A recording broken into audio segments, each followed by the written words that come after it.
Hello viewers, இந்த வீடியோவில் நம்ம பிக் டேட்டா பற்றி பார்க்க போகிறோம். பிக் டேட்டானா என்னன்றதை ஃபஸ்ட்டு தெரிஞ்சுப்போம். நிறைய டேட்டான்றது தான் பிக் டேட்டா.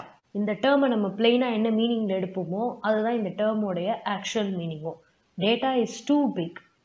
நம்மக்கிட்ட இருக்கிற சிஸ்டமுக்கு ஒரு குறிப்பிட்ட கெப்பாசிட்டி இருக்கும்.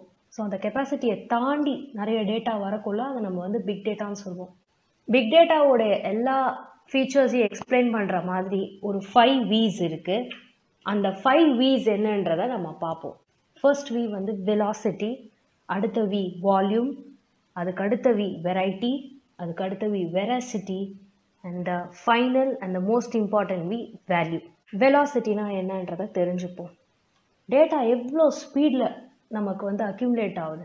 நீங்கள் நல்ல ஃபேமஸான சில யூடியூப் சேனல்ஸில் நீங்கள் வீடியோ வாட்ச் பண்ணுறப்பே உங்களுக்கு வியூ கவுண்ட் ஏறிக்கிட்டே இருக்கும். இதுதான் அந்த ஸ்பீட் ஆஃப் டேட்டான்றது.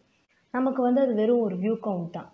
ஆனால் யூடியூப் சைட்லேருந்து பார்த்தீங்கன்னா அந்த பர்டிகுலர் யூசரோட ப்ரொஃபைலில் அவங்க என்ன பார்த்துட்ருக்காங்க, எவ்வளோ நேரம் பார்க்குறாங்கன்ற எல்லா அனாலிட்டிக்ஸும் அதை ரெக்கார்ட் பண்ணிட்டு வரணும். ஸோ ஸ்பீட் ஆஃப் டேட்டான்றது என்ன ஸ்பீடில் நமக்கு டேட்டா அக்யூமுலேட் ஆகுதுன்றது. அடுத்தது எவ்வளோ ஃபாஸ்ட்டாக அந்த டேட்டா ஜென்ரேட் ஆகுதுன்றதும் குறிக்கக்கூடிய டேர்ம் தான் வெலாசிட்டி. அதாவது the first V of big data. இந்த வெலாசிட்டியை நம்ம எப்படி கேரக்டரைஸ் பண்ணுவோம்னா ஒரு சில ஆட்ரிபியூட்ஸ் வச்சுட்டு பேட்ச் டேட்டான்னு சொல்லுவாங்க. ஜென்ரலி பேட்ச் ப்ராசஸிங் எடுத்திங்கன்னா ஒட்டுமொத்தமாக ஒரு செட் ஆஃப் விஷயங்களை ப்ராசஸ் பண்ணுறது. ரியல் டைம் ப்ராசஸிங்ன்றது அது வர வர ப்ராசஸ் ஆகிட்டே போகிறது. இப்போ அதை அப்படியே நம்ம டேட்டாவுக்கு அப்ளை பண்ணோன்னா பேட்ச் டேட்டான்றது ஒட்டுமொத்தமாக ஒரு லார்ஜ் நம்பர் ஆஃப் டேட்டாவை எடுத்து அதை ஸ்டோர் பண்ணுறோமோ இல்லை ப்ராசஸ் பண்ணுறோமோ ஏதோ ஒரு வேலை செய்கிறோம். நியர் ரியல் டைம்ன்றது almost equal to stream data. இது எப்படின்னா டேட்டா ஜென்ரேட் ஆக ஆக இல்லைன்னா அக்யூமுலேட் ஆக ஆக அதை ப்ராசஸ் பண்ணிக்கிட்டே போகிறது தான் நியர் ரியல் டைம் டேட்டான்னு சொல்லுவோம், இல்லைன்னா ஸ்ட்ரீம் டேட்டான்னு சொல்லுவோம். ஸோ லைவ்ன்றது எப்படி ஒரு இடத்துல உங்களுக்கு ரெக்கார்ட் ஆகிட்டே இருக்குது, இன்னொரு இடத்துல அது அப்படியே டிஸ்பிளே ஆகிட்டே இருக்குது.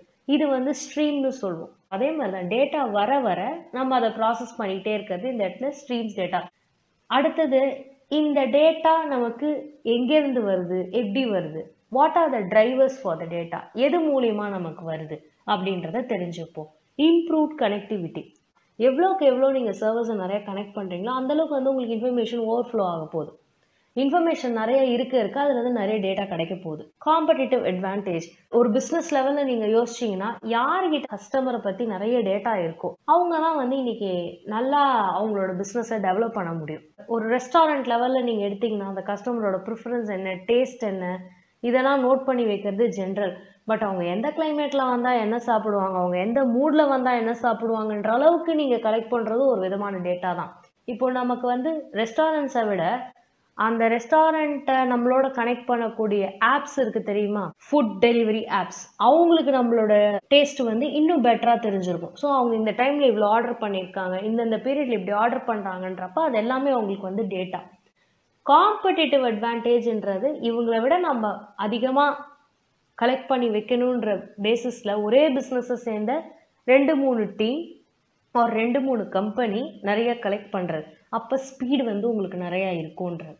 Pre computed information. ஏற்கனவே இருக்கிற டேட்டாலேருந்து ஆல்ரெடி கொஞ்சம் இன்ஃபர்மேஷன் கலெக்ட் பண்ணி வச்சுருப்பாங்கல்ல, அந்த விஷயமும் இதை ஸ்பீடு தான். ஸோ இந்த விஷயங்களெல்லாம் நமக்கு பேரலாக நடந்துக்கிட்டே வரும். ஒரு பிஸ்னஸ் நடக்கிறப்ப இந்த டேட்டா கலெக்ஷனும் சைட் பை சைட் போயிட்டே இருக்கும். அப்படி இருக்கிறப்ப இதெல்லாம் நமக்கு நிறைய டேட்டா வரக்கூடிய, அதாவது ஃபாஸ்ட்டாக ஜென்ரேட் ஆகக்கூடிய சினாரியோஸை தான் இது ரெப்ரசன்ட் பண்ணுது. அடுத்த V நம்ம வால்யூம் பற்றி பார்க்க போகிறோம். வால்யூம்னாலே நல்லாவே நமக்கு தெரியும் கெப்பாசிட்டி. வெலாசிட்டினா ஸ்பீட் ஆஃப் அக்யூமுலேஷன். வால்யூம்ன்றது எவ்வளோ நம்மளால் அக்யூமுலேட் பண்ணிக்க முடியும், அந்த கெப்பாசிட்டி என்னன்றது. Scale of data. எந்த அளவுக்கு அமௌண்ட் ஆஃப் டேட்டா இன்க்ரீஸ் ஆகுதோ அந்த அளவுக்கு நமக்கு ஸ்கேல் ஆகிட்டே இருக்கும்வாங்க. இப்போ ஒரு சர்வர் எடுத்துக்கிட்டிங்கன்னா அதால் ஒரு 100 யூசர்ஸ் தான் சர்வ் பண்ண முடியும்னு ஒரு கெப்பாசிட்டி இருக்கும். இப்போதைக்கு நான் 100 பேருக்கு சர்வ் பண்ணுறேன், என்னால் ஒரு 1000 பேருக்கு சர்வ் பண்ணக்கூடிய அளவுக்கு அதை மாற்ற முடியும்னா I am just expanding it. அந்த எக்ஸ்பேன்ஷன் தான் இந்த இடத்துல ஸ்கேலபிலிட்டின்றது. The amount of data generated is vast compared to traditional data sources. Traditional in the sense நார்மலாகவே இதெல்லாம் டேட்டாவோட சோர்சஸ்ன்னு நமக்கு இருக்கும்ல, அங்கேருந்து மட்டும் இல்லாமல் இன்றைக்கி எல்லா விதத்துலேருந்து நமக்கு டேட்டா வர்றதுனால அதோடைய அமௌண்ட், அதோடைய கெப்பாசிட்டி ரொம்ப நிறையா இருக்கிறதா சொல்கிறாங்க. இந்த வால்யூமுக்குன்னு சில கேரக்டரிஸ்டிக்ஸ் இருக்குது. யூஸ்வலாக வந்து நம்மளோட டிஸ்க் கெப்பாசிட்டியை வந்து நம்ம ஜிகாபைட்ஸ் டெராபைட்ஸில் மென்ஷன் பண்ணுற மாதிரி இந்த வால்யூமை என்ன டேர்மில் மென்ஷன் பண்ணுறாங்கன்னு பார்ப்போம். Exabyte, zettabyte and yottabyte. இப்போ ஒரு பிட் அதுதான் வந்து மினிமம் ஸ்டோரிங் கெப்பாசிட்டின்னு வச்சுப்போம். 8 bits மேக் 1 byte. 1024 bytes ஒரு கிலோபைட் தரும். 1024 கிலோபைட்ஸ் ஒரு மெகாபைட் தரும். 1024 மெகாபைட்ஸ் ஒரு ஜிகாபைட் தரும். 1024 ஜிகாபைட்ஸ் ஒரு டெராபைட் தரும். 1024 டெராபைட்ஸ் ஒரு பீட்டாபைட்டை கொடுக்கும். இந்த இடத்துல எக்ஸாபைட்ன்றது 1024 petabytes. Next to exabyte we have zettabyte. அது வந்து 1024 எக்ஸாபைட்ஸ். அடுத்தது யோட்டாபைட் வந்து 1024 zettabytes. ஸோ ப்ரீவியஸ் டேர்மை விட அடுத்தது வந்து 1024 அதிகமாக இருக்கும். தட் இஸ் 2^10 எக்ஸ்ட்ரா இருக்கும். இதோடைய டிரைவர்ஸ் என்ன அப்படின்னு பார்த்தீங்கன்னா, டேட்டா சோர்ஸ் நிறைய இன்க்ரீஸ் ஆகிறதுனால நமக்கு நிறைய கெப்பாசிட்டி வருது. அடுத்தது high resolution sensors. Machine generate பண்ணுறது இன்னைக்கு நிறையா இருக்குது தேன் நாம பார்த்து அப்சர்வ் பண்ணி நோட் பண்ணுறது. டெக்னிக்கலி பார்க்குறப்ப எல்லாம் மிஷின் ஜென்ரேட்டட் டேட்டாவாக தான் நிறையா வந்துக்கிட்டு இருக்கிறதுனால சென்சார் டேட்டா இதில் நிறைய இன்வால்வ் ஆகுது. அடுத்தது ஸ்கேலபிள் இன்ஃப்ராஸ்ட்ரக்சர். நம்ம வந்து இப்போ டேட்டா எப்படி இன்க்ரீஸ் ஆகுதுன்ற ஆஸ்பெக்டில் பார்க்குறோம்ல. ஏன் டேட்டா இன்க்ரீஸ் ஆகுதுன்னா நிறைய சிஸ்டம் அதில் கனெக்ட் ஆகுது, which will automatically increase the data. அடுத்த டேர்ம் வந்து நம்ம பார்க்க போகிறது வெரைட்டி. வெரைட்டின்ற பேர்லேயே நமக்கு தெரியும், நிறைய விதமான நிறைய ஃபார்ம்ஸ் நிறைய கைண்ட்ஸ் இதில் இருக்க போகுதுன்னுட்டு. ஸோ டேட்டா வந்து நமக்கு நிறைய சோர்ஸஸ்லேருந்து வருது.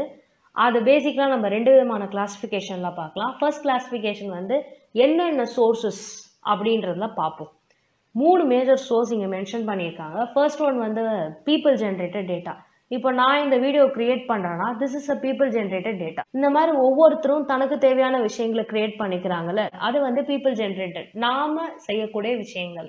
அடுத்தது மிஷின் ஜென்ரேட்டட் டேட்டா. லாக்ஸ்லேருந்து எடுக்கிற இன்ஃபர்மேஷனாக இருக்கலாம், இல்லை அனாலிட்டிக்ஸ்லேருந்து எடுக்கக்கூடிய விஷயங்களா இருக்கலாம். அனாலிட்டிக்ஸ் இந்த சென்ஸ் நீங்கள் இப்போ யூடியூப்ல ஒரு வீடியோ எடுத்துக்கிட்டிங்கன்னா நம்ம ஒரு வீடியோக்குன்னு பார்க்குறப்ப இத்தனை லைக்ஸ் இருக்குது, இத்தனை கமெண்ட் இருக்குன்னு இப்படி யோசிக்கிறோம்ல.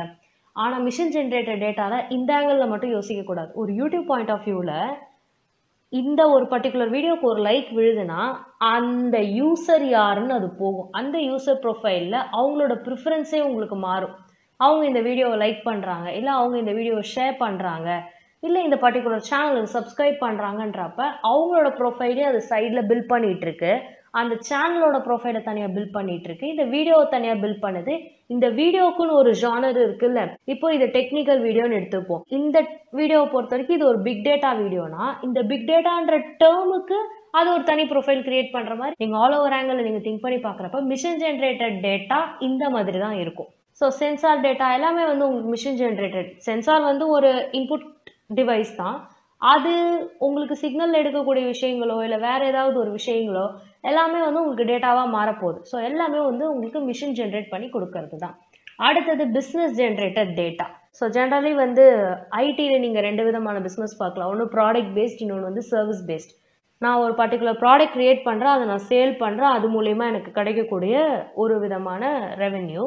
இன்னொன்று நான் ஒரு சர்வீஸ் தரேன், அதுக்கு என்னோட கஸ்டமர் பே பண்ணி இத்தனை நாளைக்கு என்னோட சர்வீஸை அவைல் பண்ணிக்கிறாங்க. சப்ஸ்கிரிப்ஷன்ஸ் மாதிரி நம்ம எடுத்துப்போமே. ஸோ இந்த சர்வீஸை நான் ப்ரொவைட் பண்ணுறேன் என் கஸ்டமருக்குன்றப்ப அவங்க எனக்கு பே பண்ணுற வரைக்கும் நான் அந்த சர்வீஸ் அவங்களுக்கு ப்ரொவைட் பண்ணுவேன். அப்போ அந்த கஸ்டமர் பற்றியான கம்ப்ளீட், அந்த சர்வீஸ் பற்றியான கம்ப்ளீட் டேட்டா அந்த பிஸ்னஸ் கொடுக்கறது தான். இந்த சைடு நம்ம ப்ராடக்ட் பார்த்த மாதிரி அந்த ப்ராடக்ட் ரிலேட்டட், அந்த ப்ராடக்ட் இங்கே பெர்ஃபார்ம் பண்ணுது, யாருக்கு தேவைப்படுது, எங்கெல்லாம் என்னென்ன பண்ணுதுன்றது எல்லாமே பிஸ்னஸ் கொடுக்குற டேட்டா. நான் கிரியேட் பண்ணுற இந்த யூடியூப் வீடியோ பீப்புள் ஜென்ரேட்டடாக இருந்ததுன்னா, அந்த வீடியோவோட பெர்ஃபார்மன்ஸ் மிஷின் ஜென்ரேட்டடாக இருந்ததுன்னா, யூடியூப்ன்ற தனிப்பட்ட ஒரு ப்ராடக்ட், ஒரு கம்பெனியோட டேட்டா அந்த business generated data. Hope you understand the difference. இது வந்து ஒரு கைண்ட் ஆஃப் கிளாசிஃபிகேஷன். அடுத்த கிளாசிஃபிகேஷன் வந்து பார்த்தீங்கன்னா, இந்த டேட்டாவே என்ன விதமாக இருக்குது, what are the forms of டேட்டான்றப்ப நமக்கு 3 மெயின் ஃபார்ம்ஸ் வரும். ஃபர்ஸ்ட் வந்து ஸ்ட்ரக்சர்ட் டேட்டான்னு சொல்லுவோம், அடுத்தது unstructured data, and third one is semi structured data. ஸ்ட்ரக்சர்ட்னா என்னன்னு பார்த்துருவோம். அதில் வந்து ஒரு ஸ்ட்ரிக்ட் மாடல் இருக்கும். இப்போ நம்ம வந்து ஒரு ரிலேஷனல் டேட்டாபேஸ், ஒரு டேபிள் ஃபார்மேட் எடுத்துப்போம். நீங்கள் வந்து ஒரு ரோ அண்ட் காலம் இன்டர்செக்ஷனாக இது திங்க் பண்ணி பாருங்கள். இப்போ நான் இந்த பர்டிகுலர் செல்லோட வேல்யூ என்னன்றது தெரிஞ்சுக்கணும்னா இந்த காலம் நேம் அண்ட் இந்த ரோவோடைய ஐடியை வச்சுட்டு இது எந்த டேட்டா, யாரோட டேட்டா அப்படின்றத என்னால் எடுக்க முடியும். இதுதான் வந்து அந்த லேபிள்டுன்றது. ஆர்கனைஸ்டுன்றது இது வந்து ஒரு டேப்லர் ஃபார்மில் இருக்குல்ல, அதை நம்ம ஆர்கனைஸ்டுன்னு சொல்லிக்கலாம். அதுக்குன்னு ஒரு ஸ்ட்ரக்சர் இருக்குது. ஸோ எல்லா வேல்யூமே வந்து ஒரு ரோ அண்ட் ஒரு காலம் இன்டர்செக்ஷனில் இருக்குன்னு சொல்கிறதா இந்த ஸ்ட்ரிக்ட் மாடல் ஆர்கனைஸ்டுன்றதுலாம். எக்ஸாம்பிளுக்கு வந்து relational database as well as spreadsheets. So Excel worksheets எல்லாம் இருக்குல்ல, அதெல்லாமே வந்து ஸ்ட்ரக்சர் டேட்டாவில் வரும். அன்ஸ்ட்ரக்சர்ட் டேட்டான்றது வந்து இதில் ஒரு ப்ரீடிஃபைன்ட் மாடல் இருக்காது, ஏதோ ஒரு விதத்தில் ஆர்கனைஸ் ஆகிருக்கும். நீங்கள் வந்து மல்டிமீடியா ஃபைல்ஸ் எல்லாமே எடுத்தீங்கன்னா அன்ஸ்ட்ரக்சர்ட் டேட்டாவில் கொண்டு வந்துடலாம். வீடியோ, ஆடியோ, இதெல்லாம் ஒரு ஆடியோ ஃபைல்னு தெரியும். அந்த ஆடியோ உங்களால் உள்ளே இருக்க கண்டென்ட் இன்டர்பிரேட் பண்ண முடியுமான்னு கேட்டால் அது வேறு ஏதோ ஒரு ஃபார்மேட்டில் இருக்கும். இப்போ ஒரு இமேஜ் எடுத்துப்போம். இதே சேனலில் வந்து டீப் லேர்னிங் சீரீஸ்னு ஒரு பிளேலிஸ்ட் இருக்குது. அதில் போய் பார்த்தீங்கன்னா அந்த இமேஜை வந்து இப்படி எல்லாம் ரோ அண்ட் காலமாக மாற்றிட்டு ஒன்றுத்துக்கும் ஒரு வேல்யூ கொடுத்துருப்பாங்க, 10 10ன்னுட்டு. இந்த ரெப்ரசன்டேஷன் வந்து உங்களுக்கு விஷுவலி கரெக்ட். பட் நீங்கள் அதை ஒரு என்கோடட் ஃபார்மில் பார்க்குறப்ப அது வந்து ஒரு டெக்ஸ்ட் ஃபார்ம் ஆஃப் டேட்டா தான். அதை வந்து வேற ஏதோ ஒரு ஃபார்முக்கு வந்து அது கன்வெர்ட் பண்ணி வச்சுருக்கும். ஸோ அந்த மாதிரி இன்டர்பிரட்டே பண்ண முடியாத ஒரு விஷயம், அதாவது அதுலேருந்து நம்மளால் அண்டர்ஸ்டாண்ட் பண்ணிக்க முடியாத ஒரு ஆர்கனைசேஷன் தான் அதில் இருக்கும். பட் அதுக்குன்னு ஒரு விதம் இருக்கும், அது நமக்கு வந்து பார்த்தா புரியாது, அந்த மாதிரி இருக்கும். செமி ஸ்ட்ரக்சர்டுன்றது இது ரெண்டுத்தையும் கலந்த மாதிரி இருக்கும். அதுக்குன்னு ஒரு ஸ்ட்ரக்சர் இருக்கும், but not a strict structure. And it will have some kind of organisation. Example வந்து XML JSON கொடுத்துருக்காங்க. இப்போ நீங்கள் XML எடுத்துக்கிட்டிங்கன்னா உங்களுக்கு டேக் மாதிரி இருக்கும். ஸோ XMLன்ற டேக் ஸ்டார்டிங் டினோட் பண்ணும். அதே போல் நம்ம உள்ளே வந்து நாமளாக டேக்ஸ் க்ரியேட் பண்ணலாம். இப்போ நான் நேம் அப்படின்னு சொல்லிட்டு ஒரு டேக் க்ரியேட் பண்ணேன்னா இதுக்குள்ளே வந்து ஒரு நேம் இருக்கும். எல்லா XML ஃபைல்லையுமே இந்த டேக் இருக்குமான்னு கேட்டால் அப்படி இருக்கணும்னு அவசியம் கிடையாது. பட் அதோடைய இந்த ஆர்கனைஸ் ஸ்ட்ரக்சர்ன்றது ஒரு டேகை ஓப்பன் பண்ணி அந்த டேகை க்ளோஸ் பண்ணிங்கன்னா அதுக்குள்ளே இருக்கிற இன்ஃபர்மேஷன் இந்த பர்டிகுலர் டேகை பற்றியான ஒரு இன்ஃபர்மேஷன் அப்படின்ற அளவுக்கு அது கொடுக்கும். ஸ்ட்ரிக்ட்லி டிஃபைன்டு மாடல் இல்லைன்றது இதுதான். ஆனால் அதுக்குன்னு ஒரு ஸ்ட்ரக்சர் இருக்கிறது, இந்த மாதிரி டேக்ஸ் போட்டு டிஃபைன் பண்ணுங்கன்றது அதோடைய ஸ்ட்ரக்சர். ஆனால் ஸ்ட்ரிக்ட்ன்றது அந்த டேக் என்னவா இருக்கணும், அதுக்குள்ளே எவ்வளோ கிளாஸிஃபிகேஷன். ஸோ இப்படி நான் ஒரு டேக் வைக்கிறேன்னா இதுக்குள்ளே நான் ஒரு செட் ஆஃப் டேக்ஸ் வச்சுட்டு இந்த டேகை நான் க்ளோஸ் பண்ணலாம். நேமையே ஃபர்ஸ்ட் நேம் லாஸ்ட் நேம்னு சொல்லிட்டு நான் நேமை க்ளோஸ் பண்ணலாம். That depends on me. அங்கே நம்ம வந்து ஒரு ஸ்ட்ரிக்டான மாடல் எக்ஸ்பெக்ட் பண்ண முடியாது. ஜேசன் வந்து பார்த்தீங்கன்னா நான் ஜென்ரலாக வந்து உங்களுக்கு ஒரு ஃபார்மேட் கொடுக்குறேன். இப்படி நேம்னு கொடுத்துட்டு நான் கோலன் வச்சுட்டு I'm just marking this as primary. இந்த சேனலோட நேமை நான் இப்படி மென்ஷன் பண்ணுறேன். அடுத்தது இது வந்து எந்த இயர் ஸ்டார்ட் ஆச்சு அப்படின்னு சொல்லிட்டு நான் மென்ஷன் பண்ணுறேன். இதில் என்னென்ன மாதிரி வீடியோஸ் எல்லாம் வரும் அப்படின்னு கேட்டிங்கன்னா நான் வந்து UGC நெட் கொடுப்பேன், அதுக்கப்புறம் டெக்னிக்கல்னு கொடுத்து இந்த மாதிரி கொடுத்துருப்பேன். இப்போ அவங்க என்ன சொல்லுவாங்கன்னா ஒவ்வொரு இன்ஃபர்மேஷனையும் வந்து நீங்கள் கீ வேல்யூ பேரா ஸ்டோர் பண்ணுங்க. ஜஸ்ட் லைக் டேக்னு சொல்கிறோம்ல XML, அந்த மாதிரி இது கீ வேல்யூவாக ஸ்டோர் பண்ணுங்கன்றது அதோடைய ஒரு ஆர்கனைஸ் ஸ்ட்ரக்சர். ஆனால் இது ஸ்ட்ரிங்காக இருக்கணும், அது இன்டீஜராக இருக்கணும் அப்படின்ற ரெஸ்ட்ரிக்ஷனை வந்து ஜேசன் கொடுக்காது. ஸோ கீன்றது இந்த இடத்துல நம்ம அந்த ஃபீல்டு மாதிரி எடுத்துக்கோங்க, name field, year field, video ஃபீல்டுன்னு. வேல்யூன்றது அதில் சப்ளை பண்ணுற வேல்யூஸ். இப்போது நான் ஒரு சர்ச் இந்த டேபிளில் ஆர்கனைஸ் பண்ணுறேன்னா என்னால் ஒரு பர்டிகுலர் ஃபீல்டில் அந்த சர்ச்சை வந்து நான் பண்ணிவிட்டு என் ரிசல்ட்டை வந்து எடுக்க முடியும். ஆனால் இதோட சர்ச் மெக்கானிசம் உங்களுக்கு வந்து ரிலேஷனல் டேட்டாபேஸில் பண்ணுற மாதிரி இருக்காது. ஸோ அந்த வகையில் பார்க்குறப்ப இதுக்கு வந்து ஒரு ஸ்ட்ரக்சர் இருக்குது, ஆனால் டிஃபைன்டு ஸ்ட்ரக்சர் இல்லைன்றதான் சொல்ல வராங்க.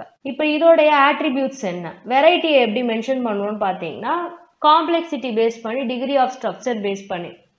ஸோ ஒரு ஸ்ட்ரக்சர் டேட்டான்னு இருக்கிறப்ப அதுக்கு ஒரு ரோ இருக்குது, காலம் இருக்குது, அதோட செல் வேல்யூ இருக்குன்னு எடுக்கலாம். ஒரு அன்ஸ்ட்ரக்சர்டுன்னு போகிறப்போ உங்களுக்கு அது ரொம்ப காம்ப்ளெக்ஸான ஸ்ட்ரக்சராக இருக்கும், அதுக்குள்ளே நீங்கள் போய் டிக் பண்ணுற மாதிரி இருக்கும். இதுக்கு டிகிரி ஆஃப் ஸ்ட்ரக்சர்ன்றதும் காம்ப்ளெக்சிட்டி ஏறக்குறைய ஒரே மீனிங் தான். அடுத்தது இதோட டிரைவர்ஸ், எங்கேருந்து இத்தனை வெரைட்டி நமக்கு வருதுன்னு பார்த்தீங்கன்னா social media, videos, ஜீனாமிக்ஸ்.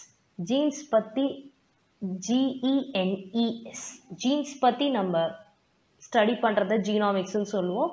So genomics and IoT, internet of things. அதாவது வீட்டில் வந்து நீங்கள் நிறைய ஸ்மார்ட் டிவைசஸ் வச்சுட்டு அதெல்லாம் நீங்கள் ஒரு ஸ்மார்ட் அப்ளிகேஷன்லேருந்து ஒரு ஸ்மார்ட் ஆப் உங்கள் ஃபோன்லேருந்து நீங்கள் எல்லாத்தையும் கண்ட்ரோல் பண்ணுறீங்கன்னா, நீங்கள் ஃபோன்லேருந்து டிவி ஆன் பண்ணுறீங்க, ஃபோன்லேருந்து AC ஆன் பண்ணுறீங்க, ஃபோன்லேருந்து வாஷிங் மிஷின் ஆப்ரேட் பண்ணுறீங்க, ஃபோன்லேருந்து ஃப்ரிட்ஜை ஆப்ரேட் பண்ணுறீங்க, இது எல்லாமே கனெக்ட் ஆகிறது IoTன்னு எடுத்துக்கோங்க. அப்போ வெரைட்டி ஆஃப் டேட்டா இதில் பாசிபிள் இருக்குது. அடுத்தது நம்ம பார்க்க போகிறது வெராசிட்டின்ற டேட்டா எங்கேருந்து வந்தது, அது எப்படிப்பட்ட டேட்டா, அது கரெக்டான டேட்டாவா, அக்யூரேட்டான டேட்டாவா, அது உண்மையை தான் பேஸ் பண்ணி இருக்கான்றத சொல்கிறது தான் வெராசிட்டி. 80% ஆஃப் டேட்டா நம்ம கிட்ட இருக்கிறது வந்து அன்ஸ்ட்ரக்சர்ட் ஃபார்மேட்டில் தான் இருக்கும். அதை நாம் ஒரு பர்டிகுலர் ஃபார்மேட்டுக்கு மாற்றுற மாதிரி இருக்கும். ஸோ டேட்டாவை வந்து நம்ம கேட்டகரைஸ் பண்ணணும், அது என்ன விதமான டேட்டான்றதை அனலைஸ் பண்ணணும், அதை விஷுவலைஸ் பண்ணி இதை எந்த ஃபார்மேட்டில் எப்படி எடுத்து ஸ்டோர் பண்ணுறது, எப்படி ஸ்டோர் பண்ணுறதுன்னு தெரிஞ்சால் தான் அதை எப்படி மேனிப்புலேட் பண்ணுறதுன்ற ஐடியா நமக்கு வரும். ஸோ அந்த மாதிரியான விஷயங்கள் எல்லாமே வெராசிட்டி ஹேண்டில் பண்ணும். So it's about the conformity to facts and accuracy. இதோடைய ஆட்ரிபியூட்ஸ் வந்து பார்த்தீங்கன்னா கன்சிஸ்டன்சி, எங்கேருந்து எடுத்தாலும் அந்த டீட்டெயில் ஒரே மாதிரி இருக்கும். ஸோ கொடுக்குற சோர்ஸ் வந்து கரெக்டாக வந்ததுன்னா உங்களுக்கு எல்லா இடத்துலையும் ஒன்றா இருக்கும். நீங்கள் ஒரு பேங்க் பேலன்ஸ் எடுத்துக்கோங்க, ஒரு டெபாசிட் பண்ணாலும் ஒரு வித்ட்ராவல் பண்ணாலும் அவங்க எங்கேருந்து அந்த பேலன்ஸ் செக் பண்ணாலும் அந்த பேலன்ஸ் வந்து உங்களுக்கு கன்சிஸ்டண்ட்டாக இருக்கணும். அடுத்தது கம்ப்ளீட்னஸ், அதில் எதுவும் மிஸ்ஸிங் இருக்கக்கூடாது, அந்த டேட்டாவை வச்சுட்டு என்னால் அடுத்த லெவல் போக முடியுன்ற அளவுக்கு இருக்கணும். இன்டெகிரிட்டி, ஆஸ் ஐ செட், நம்புற மாதிரி இருக்கணும். அப்போ அந்த டேட்டா என்ன நமக்கு கொடுக்கணுமோ அதை கொடுக்கணும், அதுதான் அந்த இன்டெகிரிட்டின்றது. ஆம்பிகிட்டின்றது சம்டைம்ஸ் நாம் ஒரு விஷயத்துக்காக ஒரு வார்த்தையை யூஸ் பண்ணியிருப்போம், அது மற்றவங்க வேறு மாதிரி இன்டர்பிரேட் பண்ணுவாங்களே, சேம் வே ஒரு டேட்டா ஒரு பர்பஸ்க்காக இருக்கும், அது வேறு மாதிரி அப்ளை ஆகாது. அடுத்தது இதோட டிரைவர்ஸ் வந்து பார்த்தீங்கன்னா பேஸ்ட் ஆன் காஸ்ட். ஏன்னா டேட்டா கலெக்ட் பண்ணுறது கூட ஈஸி, ஆனால் கரெக்டான டேட்டா, யூஸ்ஃபுல்லான டேட்டா எது அப்படின்னு நான் ஒரு அட்ஜெக்டிவ் வச்சேன்னு வச்சுக்கோங்க டேட்டாக்கு முன்னாடி, அப்போ வந்து அதோட காஸ்ட் அதிகமாக இருக்கும். இது தேவையா தேவைப்படாதான்றதெல்லாம் அதுக்குள்ளே இன்வால்வ் ஆகும். அடுத்தது need of traceability and justification. ட்ரேசபிலிட்டின்றது அது எங்கேருந்து வந்தது, அதோட வேரபவுட்ஸ் என்ன, அதாவது இந்த ஃபர்ஸ்ட் டேர்ம் நம்ம பார்த்தாலும் ஆரிஜின் ஆஃப் டேட்டா. ஸோ அதோட சோர்ஸ் என்ன. நான் கூகுள்லேருந்து ஒரு விஷயம் எடுக்கிறேன்னா அது வந்து யாரோ ஒருத்தரோட வெப்பேஜ்லேருந்து வருது, அந்த வெப்பேஜுக்குரிய ஆளோடைய கருத்து தான் அதுவே தவிர அதுதான் கரெக்டான கருத்துன்னு நம்ம சொல்ல முடியாது. ஸோ அது எங்கேருந்து வந்திருக்குன்னு அந்த ட்ரேசபிலிட்டி கண்டிப்பாக வேணும். ஸோ அந்த ட்ரேசபிலிட்டி இருந்தால் தான் நம்மளால் அதோட குவாலிட்டி என்னன்றதை தெரிஞ்சிக்க முடியும். And justification, of course how for it is accurate அப்படின்றதும் நமக்கு தேவை. அடுத்தது வேல்யூ. இப்போது அந்த வெராசிட்டியில் என்ன சொல்கிறாங்க, 80% வந்து அன்ஸ்ட்ரக்சர்டாக தான் இருக்குது, அது குவாலிட்டியானதா அது கரெக்டானதான்னு தெரியலன்றாங்களே. இந்த கரெக்டான டேட்டாவை நம்ம எடுத்ததுக்கப்புறம் அந்த பர்டிகுலர் டேட்டாவிலேருந்து என்னால் ஒரு விஷயத்தை எடுக்க முடியும், அதனால் எனக்கு ஒரு வேல்யூ இருக்குன்றது தான் அந்த வேல்யூ. இப்போ எனக்கு தேவைப்படுற ஒரு டேட்டா உங்களுக்கு யூஸ்லெஸ்ஸாக இருக்கலாம், உங்களுக்கு தேவைப்படுற டேட்டா எனக்கு தேவையப்படாமல் இருந்திருக்கலாம், இட் டிபெண்ட்ஸ். ஆனால் அந்த டேட்டாக்குன்னு ஒரு வேல்யூ இருக்குல்ல, அதை பற்றி மட்டும்தான் இங்கே பேசுறது. So it's all about the Vs. Artificial இன்டெலிஜென்ஸுன்ட்டு மிஷின் லேர்னிங் சீரீஸில் ஒரு ஃபர்ஸ்ட் வீடியோ ஒன்று இருக்கும், அதில் வந்து artificial intelligence, machine learning and deep learning நடுவில் என்ன கனெக்ட் அப்படின்றத இந்த டயக்ராமில் சொல்லியிருப்பேன். இப்போது பிக் டேட்டா இதில் என்ன பண்ணுது அப்படின்றத இங்கே நம்ம பார்க்கலாம். So big data is everywhere. Artificial intelligence வந்து இயங்குறதே with the help of data தான், அதாவது ஹியூமன்ஸோடைய மைண்டை தான் அது மிமிக் பண்ணுது, இன்டெலிஜென்ஸை தான் அது மிமிக் பண்ணுது, AI, there is no doubt. But அது மிமிக் பண்ணுறதுக்கு, அது ட்ரெயின் பண்ணுறதுக்கு அதுக்கு தேவைப்படுறது இந்த டேட்டா தான். நீங்கள் மிஷின் லேர்னிங் சீரீஸ் பார்த்துருந்தாலும் சரி, டீப் லேர்னிங் சீரீஸ் பார்த்துருந்தாலும் சரி, ட்ரெயினிங் த டேட்டா செட் அப்படின்னு ஒரு விஷயம் இருக்கும். இந்த ட்ரெயினிங் த டேட்டா செட்ன்ற ஃப்ரேஸில் டேட்டா செட்டுன்ற டேர்ம் இந்த பிக் டேட்டாவை மென்ஷன் பண்ணுறதா எடுத்துக்கலாம்.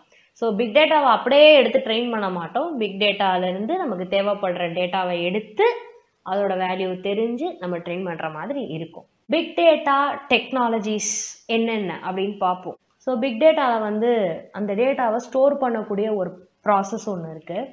அடுத்தது அந்த டேட்டாவை மைன் பண்ணும். மைனிங்னா அதில் என்ன இருக்குன்றதை கண்டுபிடிக்கிறது, finding some kind of structure or some kind of patterns, அதில் என்ன தான் இருக்குது அப்படின்னு கண்டுபிடிக்கிறது. இப்போ மைனிங்கை வந்து நான் எக்ஸ்ட்ராக்டிங் இன்ஃபர்மேஷன், அதிலேருந்து நான் தேவைப்படுறதை எடுக்கிறதுன்னு எடுத்தேன்னா, அனாலிட்டிக்ஸ்ன்றது அதை தேடுறது, எடுத்ததுலேருந்து எனக்கு தேவைப்படுறது தேடுறது. So I am searching for some important thing அப்படின்றது இந்த அனாலிட்டிக்ஸ் சொல்கிறது. அடுத்தது விஷுவலைசேஷன், என்னால் அதிலிருந்து என்ன எடுக்க முடியுன்றதை நான் விஷுவலைஸ் பண்ணி பார்க்குறது. இந்த 4 ப்ராசஸ் பிக் டேட்டாவில் இன்வால்வ் ஆகுது. அடுத்து நம்ம என்ன பார்க்க போகிறோன்னா, ஒவ்வொரு ப்ராசஸ்லையும் இன்வால்வ் ஆகிற technology with respect to big data. So நீங்கள் ஒரு ஜாபுக்கு அப்ளை பண்ணுறப்ப ஒரு பர்டிகுலர் டூலை கொடுத்துட்டு அந்த ரோலை கொடுத்துருந்தாங்கன்னா அந்த ரோலுக்கும் அந்த டூலுக்கும் எங்கே கனெக்ட் ஆகுதுன்றது இந்த இடத்துல உங்களுக்கு தெரிய வரும். ஃபர்ஸ்ட் ஸ்டோரேஜில் பார்த்தீங்கன்னா ஹடூப். ஸோ பிக் டேட்டானாலே நம்ம ரொம்ப அதிகமாக பரிச்சயமாக கேள்விப்படுற டேர்ம் வந்து Hadoop frame work. that is used for processing big data அப்படின்னு சொல்லிடுவாங்க. Distributed storage and processing of big data is done using the MapReduce programming model. அந்த பிக் டேட்டாவை ஸ்டோர் பண்ணுறதுக்கும் Hadoop யூஸ் ஆகுது, அதே சமயத்தில் அதை ப்ராசஸ் பண்ணவும் யூஸ் ஆகுது. அதை ப்ராசஸ் பண்ணுறதுக்கான ஒரு ப்ரோக்ராமிங் மாடல் தான் MapReduce. ஸோ MapReduceன்னு 2 டாஸ்க் இருக்கும். மேப் இருக்கிறது எல்லாத்தையும் பேரா மாற்றி பிரித்து விட்டுரும். ரெடியூஸ் வந்து அதை ஒன்னொருத்தையும் சால்வ் பண்ணி சேர்த்துக்கிட்டே வரும். ஸோ இது வந்து ஒரு பெரிய topic. I don't want to get into that.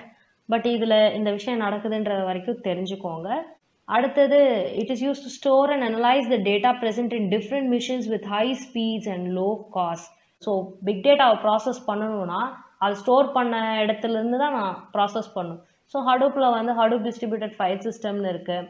And NoSQL டேட்டாபேஸஸ்னு சொல்லுவாங்க. அதாவது ரிலேஷனல் டேட்டாபேஸாக இல்லாமல் இருக்க நான் ரிலேஷனல் டேட்டாபேஸ் சிஸ்டம்ஸ் எல்லாம் இதில் சப்போர்ட் பண்ணும். ஸோ அதில் ஃபர்ஸ்ட் வந்து MongoDB இருக்குது. அதில் this is classified as a NoSQL document database. So document type JSON format பார்த்தோம்னா ஏறக்குறைய அந்த மாதிரி தான் இருக்கும். Not the typical structure, but அந்த மாதிரி இருக்கக்கூடிய ஒரு டாக்குமெண்ட் டேட்டாபேஸ்ன்னு சொல்லுவோம். It stores data in a type of JSON format. அந்த ஃபார்மேட்டை வந்து நம்ம BSONன்னு சொல்லுவோம் with optional schemas. So schema in the sense அதுக்குன்னு ஒரு ஸ்ட்ரக்சர் இருக்கும். இப்போது ரிலேஷனல் டேட்டாபேஸோட ஸ்கீமாவில் வந்து உங்களுக்கு ஒரு டேபிள் நேம், ஒரு செட் ஆஃப் ஃபீல்ட் நேம்ஸ் இருக்கும்ல, அந்த மாதிரி. அடுத்தது வந்து Cassandra. இதுவும் வந்து ஒரு NoSQL டேட்டாபேஸ் தான். அண்ட் இட்ஸ் அ ஒயிட் காலம் ஸ்டோர் டேட்டாபேஸ். ஸோ JSON மாதிரி இருக்கும்ல MongoDBயில், இதில் வந்து காலம் பேஸ்டாக இருக்கும். It's design to handle large amounts of data across many commodity servers, providing high availability with no single point of failure. இப்போ நீங்கள் ஒரு பர்டிகுலர் எக்ஸாமினேஷனுக்கு அப்ளை பண்ணுறப்ப பார்த்தீங்கன்னா சர்வர் லோடு தாங்காதுன்னுவாங்க. ஒரு பர்டிகுலர் வெப்சைட் வந்து ஒரு செட் ஆஃப் யூசர்ஸ்க்கு கிடைக்கவே கிடைக்காது, அவைலபிளாக இல்லை, சர்வீஸ் இல்லை அப்படின்வாங்க. அந்த ஒரு விஷயமே இங்கே நடக்கவே நடக்காது. This will give high availability with no single point of failure. அடுத்தது நம்ம மைனிங் போவோம். அதில் நம்ம ஃபஸ்ட்டு பார்க்கக்கூடியது வந்து Presto tool. This is an open source distributed SQL query engine. query engine தான் வந்து நீங்கள் டேட்டாபேஸோ இல்லை ஒரு சர்வருக்கு ஒரு டாப் லேயர் மாதிரி நினச்சிக்கோங்க. அந்த டாப் லேயரில் நீங்கள் query கொடுப்பீங்க, ஒரு இன்டர்ஃபேஸ் மாதிரி எடுத்துப்போம். For running interactive analytic queries against data sources of all sizes. Presto allows querying data in Hive, Cassandra, relational databases and proprietary data stores. Hiveன்றது வந்து Hadoop frameworkல ஒரு பார்ட். அது Cassandra நம்ம ஆல்ரெடி பார்த்தது. ரிலேஷனல் டேட்டாபேஸ் நீங்கள் MySQL, Oracle, Microsoft SQL Serverன்னு எதை எடுத்தாலும் okay. And ப்ராப்ரியேட்டரி data ஸ்டோர்ஸ்ன்றது அந்தந்த company அவங்கவுங்களுக்குன்னு create பண்ணி வச்சுருப்பாங்கல்ல, அந்த மாதிரியானது. அடுத்த டூல் வந்து RapidMiner. இது வந்து ஒரு சென்ட்ரலைஸ் சொல்யூஷன். ஒரு கிராஃபிக்கல் யூசர் இன்டர்ஃபேஸ் ப்ரொவைட் பண்ணி அவங்களுக்கு என்னென்ன விதமான அனாலிட்டிக்ஸ் தேவையோ அதை க்ரியேட் பண்ணிக்கலாம், அதை டெலிவர் பண்ணலாம், அதை மெயின்டைன் பண்ணலாம். It allows creating very advanced workflows, scripting support in several languages. அடுத்தது எலாஸ்டிக் சர்ச். ஜாவாவில் வந்து Apache Lucenன்னு ஒரு ப்ராஜெக்ட் இருக்குது. அது வந்து பார்த்தீங்கன்னா ஃபுல் டெக்ஸ்ட் சர்ச்சிங் கேப்பபிலிட்டிஸ் கொண்டது. நீங்கள் லூசனில் வந்து ஏறக்குறைய ஒரு டாக்குமெண்ட் டேட்டாபேஸ் மாதிரி அதை ரெடி பண்ணி வச்சுக்கோம். So this is a search engine based on Lucen. This provides a purely distributed multi-tenant capable search engine. This is completely text-based. As I said earlier, Lucen is actually text-based and contains a schema-free JSON documents with an HTTP web interface. அடுத்தது நம்ம analytics பார்ப்போம். Apache Spark. This offers in-memory computing capabilities that help enhance the overall speed of the operational process. Hadoop வந்து எப்படி ஒரு ஃப்ரேம்ஒர்க்னு சொல்லுவோமோ அந்த மாதிரி Apache Sparkம் வந்து ஒரு ஃப்ரேம்ஒர்க் தான். அதை வந்து கிளஸ்டர் கம்ப்யூட்டிங் ஃப்ரேம்ஒர்க்னு சொல்லுவாங்க. This provides a generalized execution model to support more applications. இதில் வந்து டாப் லெவல் ஏபிஐஸ் இருக்கும். இந்த ஏபிஐஸ் வந்து எந்த லாங்குவேஜ்லாம் பேஸ் பண்ணியிருக்கோம்னா Java APIs, Scala APIs and Python APIs இருக்கும். இது டெவலப்மெண்ட் ப்ராசஸை ஈஸியாக ஆக்கிறதுக்காக இருக்குது. அடுத்தது வந்து Kafka. This is a distributed streaming platform. So streaming பிளாட்ஃபார்ம்னா டேட்டா வர வர யூஸ் பண்ணுறது. இதில் வந்து 3 விதமான கோர் கேப்பபிலிட்டிஸ் கொடுத்துருக்காங்க. Publisher, subscriber and consumer. கன்சியூமர்ன்றது வந்து நீங்கள் எந்த ஆங்கிள் எடுத்துக்கலாம்னா யாருனாலும் யூடியூப்பில் போய் ஃப்ரீயாக பார்க்குறது. சப்ஸ்கிரைபர்ன்றது வந்து இப்போ மெம்பர்ஷிப் ஃபீஸ் போட்டு கட்டிட்டு அந்த பர்டிகுலர் வீடியோஸை மட்டும் ஆக்சஸ் பண்ணுறாங்களா யூடியூப்பில், அந்த மாதிரி எடுத்துக்கோங்க. இதில் வந்து டைரக்ட் மெசேஜிங் இருக்குது, ஏசின்க்ரனஸ் மெசேஜிங் ப்ரோக்கர் சிஸ்டம் இருக்குது. This can ingest and perform data processing on real time streaming data. அடுத்தது ஆர் ப்ரோக்ராமிங் லாங்குவேஜ். ஸோ அனாலிட்டிக்ஸ்க்கு ரொம்ப யூஸ் ஆகிற ஒரு லாங்குவேஜ் இது. ஸ்டாட்டிஸ்டிக்கல் கம்ப்யூட்டிங் அண்ட் கிராஃபிக்ஸ்க்காக. It's a free software environment used by data miners, practitioners and statisticians. இது வந்து statistical paste சாஃப்ட்வேர்க்காகவும் data analytics பர்பஸ்க்காகவும் அதோடைய டெவலப்மெண்ட்டுக்கு யூஸ்ஃபுல்லாக இருக்குன்னு சொல்கிறாங்க. அடுத்தது பிளாக் செயின். ஸோ இந்த நேமை நீங்கள் நிறைய இடத்துல கேள்விப்பட்டிருப்பீங்க. This is primarily used in processing operations like payments. So this helps in reducing the risks of fraud. This enhances the transactions overall speed, financial privacy இருக்கும், and this will internationalize the markets. This fulfills the needs of shared ledger, smart contract, privacy in business environment. What is privacy? நான் செய்கிற விஷயம் என்னோட போகணும், இன்னொருத்தருக்கு தெரியக்கூடாதுன்றது, அதுதான் privacy. So financial ப்ரைவசின்றது வந்து block chain மூலயமா நடக்கிற டிரான்சாக்ஷன்ஸோ ஒரு ப்ராசஸோ வெளியில் போகாது அப்படின்ற ஆஸ்பெக்டில் நீங்கள் எடுத்துக்கலாம். Next tool is neem. Draw visual data flows, execute specific steps and analyze the obtained models, results and interactive views. This allows us to execute all the analysis steps all together. Visually பார்த்து அதிலிருந்து நம்ம எடுக்கக்கூடிய அனாலிட்டிக்ஸ்க்காக இது use ஆகுது. அடுத்தது நம்ம விஷுவலைசேஷனில் 2 tools பார்க்க போகிறோம். First one is Tableau. Dashboards and work sheets use பண்ணி இந்த விஷுவலைசேஷன்ஸை இதை கிரியேட் பண்ணலாம்னு சொல்லியிருக்காங்க. அடுத்த டூல் வந்து Plotly. இது வந்து கிராஃப் பிளாட் பண்ணுறதுக்கும் கிரியேட் பண்ணுறதுக்கும் ரொம்ப யூஸ்ஃபுல்லாக இருக்கும்னு போட்டிருக்காங்க. And it is best suited because it operates at a faster speed and in an efficient way too. இதில் நிறைய லைப்ரரிஸ் அண்ட் ஏபிஐஸ் இருக்குது. இதில் என்னென்ன ஏபிஐஸ்லாம் நீங்கள் கனெக்ட் பண்ணலாம்னா MATLAB, Python, R, Node.js. This helps interactive styling graphs with Jupyter Notebook and PyCharm. Visualise பண்ணி நம்ம பார்க்கக்கூடிய விஷயங்களை கிரியேட் பண்ணுறதுக்கு தான் இந்த டப்ளோவும் பிளாட்லையும் யூஸ் ஆகுது. இப்போ நீங்கள் பார்த்தீங்கன்னா இதில் நிறைய விஷயங்கள், ஸ்பார்க் ஆகட்டும், நீம் ஆகட்டும், எலாஸ்டிக் சர்ச் ஆகட்டும், MongoDB ஆகட்டும், இதோடைய ரியல் அப்ளிகேஷன் எங்கே இருக்கும்னு பார்த்தீங்கன்னா டேட்டா சயின்ஸ்ன்ற ஃபீல்டில் தான் இருக்கும். சரி, டேட்டா சயின்ஸ்னால் என்ன, பிக் டேட்டாவுக்கும் டேட்டா சயின்ஸ்க்கும் என்ன சம்மந்தம் அப்படின்றத இப்போ தெரிஞ்சுப்போம். டேட்டா சயின்ஸ்னால் என்னன்னு பார்ப்போம். உங்ககிட்ட இருக்க டேட்டாவை க்ளீன் பண்ணுறது, அதாவது தேவையில்லாததெல்லாம் ரிமூவ் பண்ணிவிட்டு எதெல்லாம் தேவையோ அதெல்லாம் மட்டும் செலக்ட் பண்ணிக்கிறதுன்னு எடுத்துக்கலாம். அதுதான் இந்த இடத்துல க்ளீனிங்னு நம்ம சொல்லிக்கலாம். அடுத்தது mining, extracting details and analysing data. அதுலேருந்து நான் யூஸ்ஃபுல்லான இன்ஃபர்மேஷனை சர்ச் பண்ணி to derive insights of value from it. Insights in the sense அதுலேருந்து அக்யூரேட்டாக நான் ஒரு அண்டர்ஸ்டாண்டிங் எடுக்க போகிறேன். ஸோ எந்த விதமான டேட்டாவாக இருக்கலாம், எப்படி வேணாலும் இருக்கலாம், ஆனால் என்னுடைய அண்டர்ஸ்டாண்டிங் அது வந்து கரெக்டாக இருக்கணும். The process of distilling insights, the same thing from data to inform decisions. அந்த டேட்டாவை வச்சு நான் ஒரு முடிவு எடுக்கணும். இதுதான் ஆக்சுவலி டேட்டா சயின்ஸ். மொத்தத்தில் நிறைய டேட்டாவிலேருந்து எனக்கு தேவைப்படுற டேட்டாவை எடுத்து அது எந்த ஃபார்மில் இருந்தாலும் அதை கரெக்டான ஃபார்மேட்டுக்கு மாற்றி அந்த டேட்டாவை வச்சுட்டு என்னால் ஏதாவது செய்ய முடியும், ஏதாவது சொல்ல முடியும், ஏதாவது கேள்விக்கு ஆன்சர் பண்ண முடியுன்றது தான் டேட்டா சயின்ஸ். இப்போ இந்த டேட்டா சயின்ஸ்க்கும் பிக் டேட்டாவுக்கு என்ன சம்மந்தம்னு உங்களுக்கு ஓரளவுக்கு புரிஞ்சிருக்கும். டேட்டா சயின்ஸ்ன்றது டேட்டாவை வச்சு நம்ம பண்ணக்கூடிய எல்லா ஒர்க்குன்னு வச்சுக்கோங்களேன். அந்த டேட்டா சயின்ஸுக்கு தேவைப்படுற டேட்டாவே இந்த பிக் டேட்டா தான். இந்த big data is giving the data to the field of data சயின்ஸ்ன்னு நம்ம எடுத்துக்கலாம். Or in other way data science is completely depend on big டேட்டான்னு நம்ம சொல்லலாம். ஸோ டேட்டா சயின்ஸில் ஜென்ரலாக என்னென்ன விஷயங்கள் இருக்குன்றதை மட்டும் பார்த்துப்போம். ஸோ ஒரு கொஸ்டின் இருக்கும், என்ன சால்வ் பண்ண போகிறோம் ஆர் இதை வச்சுட்டு என்ன பண்ண போகிறோம் அப்படின்ட்டு ஒரு கொஸ்டின் இருக்கும். அது ரிலேட்டடான டேட்டாவை வந்து நம்ம கலெக்ட் பண்ணுவோம். அதாவது இந்த கொஸ்டினுக்கு தேவைப்படுற டேட்டா, அதுக்கு ரெலவெண்ட்டாக இருக்க டேட்டா அண்ட் அது எந்த ப்ரைவேசிலையும் மாட்டாத டேட்டாவாக இருக்கணும். இன்னொருத்தவங்களோட ப்ரைவேட் டேட்டாவை எடுத்து நீங்கள் எதுவுமே பண்ண முடியாது. Only public and shareable data வச்சுட்டு தான் நீங்கள் எதுவுமே பண்ண முடியும். ஸோ அந்த மாதிரியான டேட்டாவை கலெக்ட் பண்ணிவிட்டு அதை எக்ஸ்ப்ளோர் பண்ணணும்.